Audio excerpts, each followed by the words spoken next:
No, but it's hard, man. It's hard being single.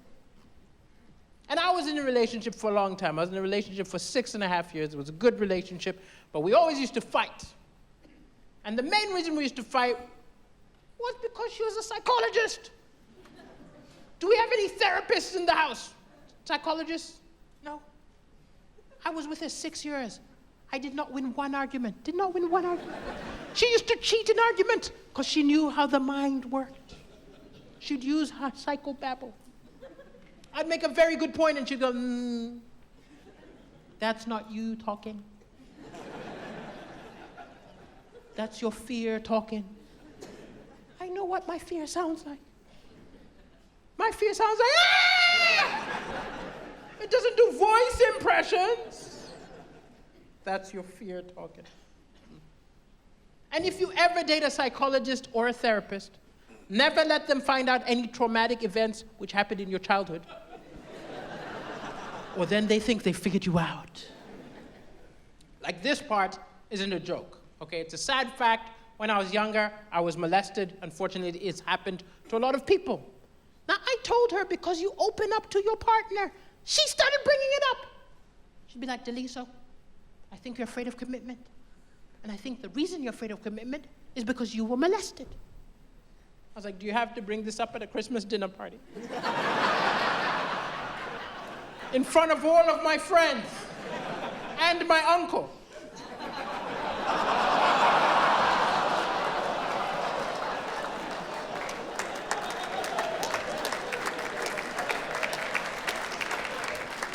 And another day, I saw her getting a little bit frisky with someone else, and I said, that's not acceptable. She said, oh, Daliso, you don't trust me.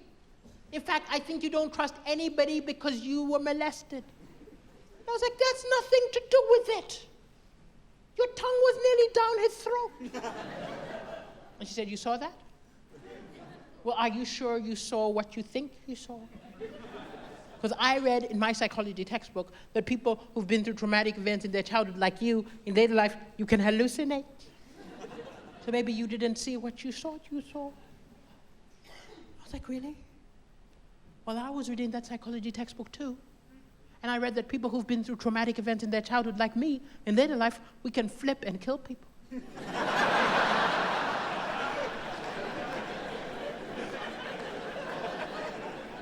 She said, are you threatening me? Are you threatening me? I said, that's not you talking. That's your fear talking. Thank you.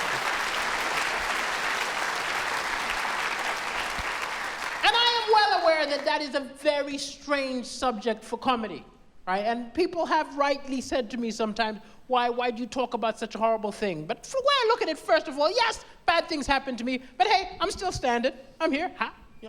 Also, the way I look at it, laughter is better than tears. Laughter got me through a lot of some of the most humiliating parts of it. Like, maybe this is too much disclosure, but essentially, when I was around 17, 18, I started having sex for the first time. And because of what had happened to me, sometimes if somebody touched me the wrong way or said the wrong thing, I would freak out and I'd have to stop. And because God has a crazy sense of humor, the first person who I had sex with had also had horrible things happen to her. So if I touched her the wrong way or said the wrong thing, sometimes she would freak out and she would have to stop. So for us, having sex was like playing Operation.